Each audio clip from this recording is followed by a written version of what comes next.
Hi everyone, welcome back to the Scrap Zone. I'm Julie. In today's video, I'm going to share with you my process in creating this beautiful workshop using the lovely paper pack and a few Cricut cuts from the Stitch Together and Serenity collection. I've got lots to share, so let's dive right in. First off, I'm going to show you how to assemble some of these beautiful flowers.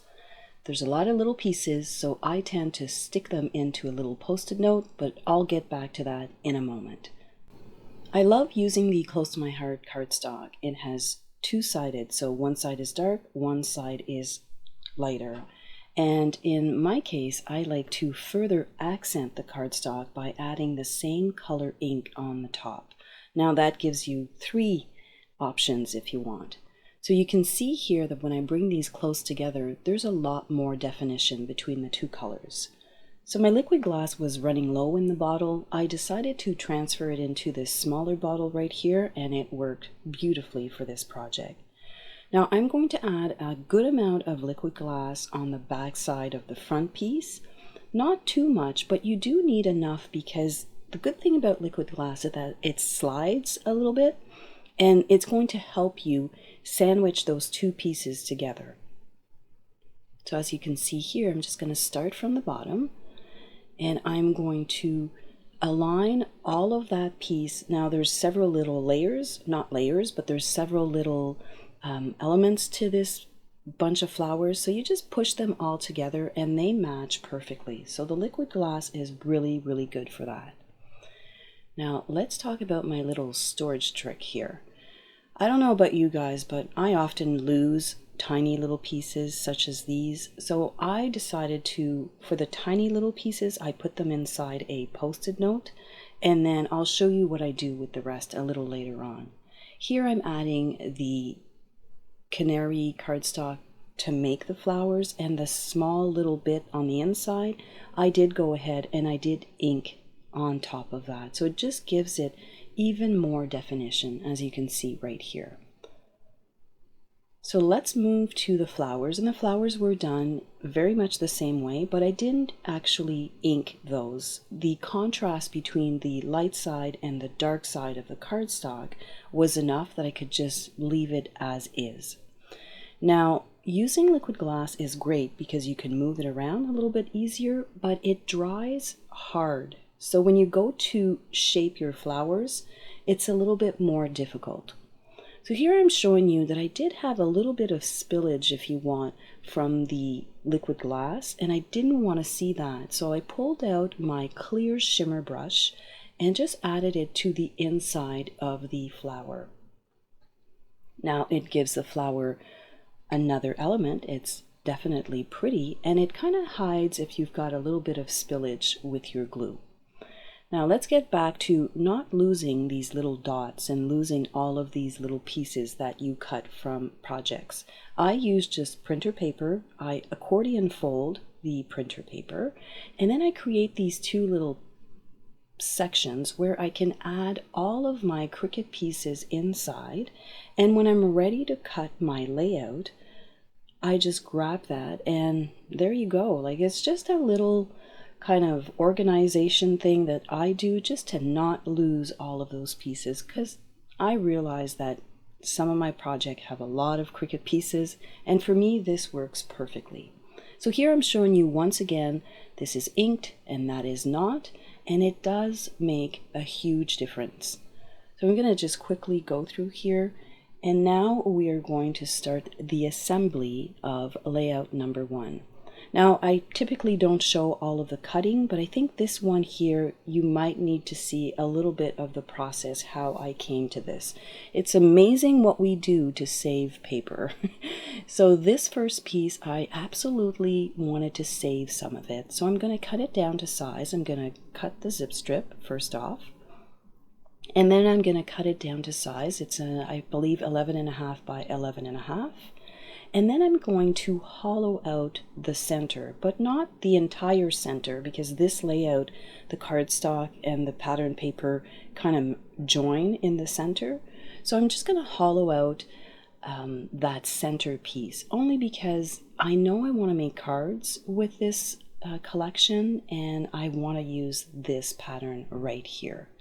So I'm just going to take that piece out, that section, and I did that for both of them. So I end up with a nice, I believe it's like 8 by 10 piece, and I can use it for something else. So here I'm going to show you how, when you put them all together, it doesn't even show that you've hollowed out that center piece. I'm going to cut this one down to size as well. And this one here doesn't really matter which direction you cut it in, because there's no real direction. Sometimes you have to pay attention to the direction of your paper, especially if you have stripes or if you have words, if they're going up or down. But these two pieces here do not. So this is what you end up with. And I did pull out my Versamat because it's got the grid all around and it's a lot easier to line everything up. But you can see that when you layer all of your pieces, nobody would ever know that you've cut out the center. I'm going to quickly here ink distress using toffee all of the cut pieces, and then we're going to assemble it. Now for me, I'm left-handed, so I'm actually going to start from the other side. You'll see in a minute. I'm adding liquid glue because I'll be able to move it just a little bit if I have to make an adjustment. But you want to leave yourself a 1/4 of an inch at the top and half an inch at the top and half an inch at the bottom, and you have an equal distance all around. So see how I just dragged that across the page and I just laid it down. I'm going to do the same with this piece here. This piece is centered from top to bottom, and the same with this little yellow piece. I just thought that maybe you needed to see this just to understand the process onto layering your pattern paper. Now let's get to the fun part, which is embellishing these really pretty layouts. I'm not sure about you, but here we've been in quarantine, lockdown. It's been a tough few months, especially since Christmas, and I wanted to scrapbook something, but it was like, what am I going to scrapbook about? I haven't been on a trip, I haven't been outside socializing, I haven't really seen my family, but I still think that we need to document these moments. So I thought that I would make it about time standing still, and if you don't want to scrapbook about 2020, I don't blame you. You can go ahead and you can actually scrapbook about any period of time and just change that date on the little journaling spot.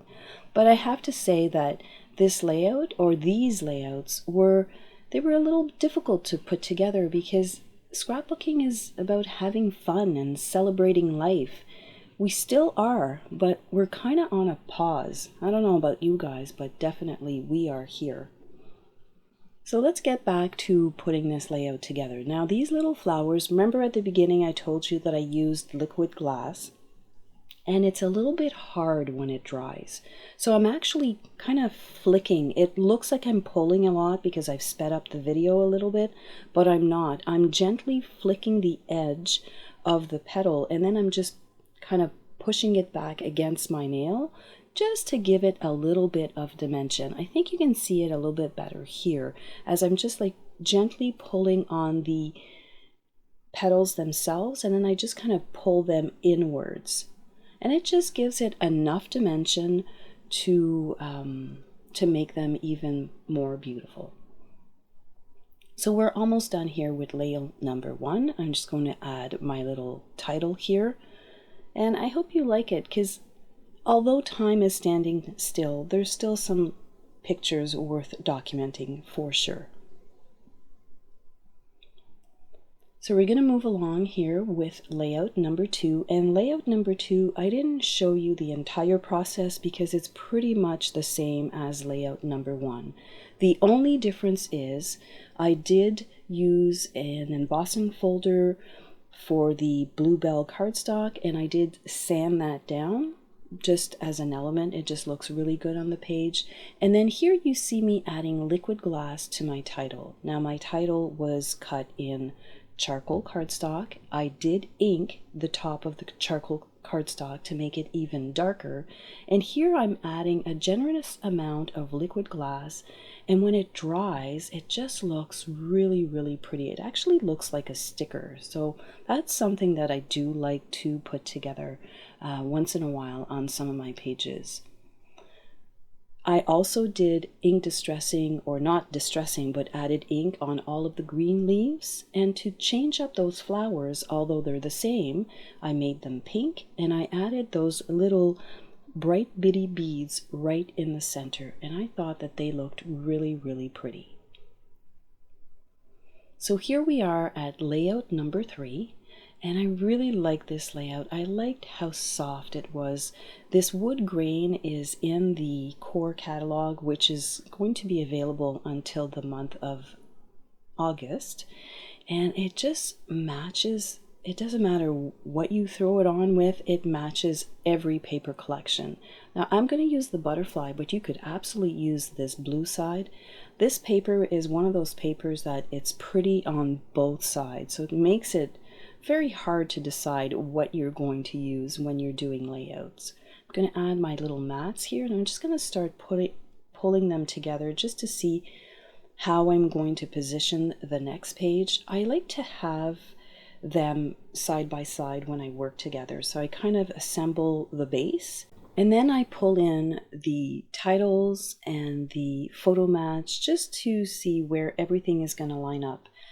The pink piece that you see here, the ballerina piece, is actually a full sheet. It's a 12-inch wide sheet, and I just wanted to know where to cut it in the center so that it's a continuous piece from the right side to the left side. So I'm going to add my title right here at the top, and I've got this cute little journaling spot, and when you do cut the Cricut file, it will also add the little lines on your journaling spot. So this is something that I don't always do, but it was actually very easy and a lot of fun just to add a little pen in there, and it draws the lines just right for you. So we're going to add these little pictures here at the bottom, and then all of these little tiles, if you want, have all been cut in charcoal cardstock, and I did ink them on top. That's why they show up nice and crisp. And I was kind of playing with what color am I going to put in the background. Am I going to put ballerina? Am I going to put bluebell? Am I going to put sage? And at the end, I felt that the bluebell color was the winner. It's a nice accent color to this really soft layout, but it looks really nice. So we're going to add all of our little tiles here. I'm going to call them word tiles. And you saw that I kept some of the backing of my 3D foam tape only because I don't have my pictures right now. So I was almost done with this page, and I thought, you know what, it needs a little something more. And I pulled out this really pretty holographic paper. It's the Dreamy paper, and it just looks so pretty on this page. So I'm adding those little butterflies. I'm just adding a bit of liquid glass in the center where the body join, I guess. So the back is the light side of ballerina, and then the top side is that beautiful Dreamy paper.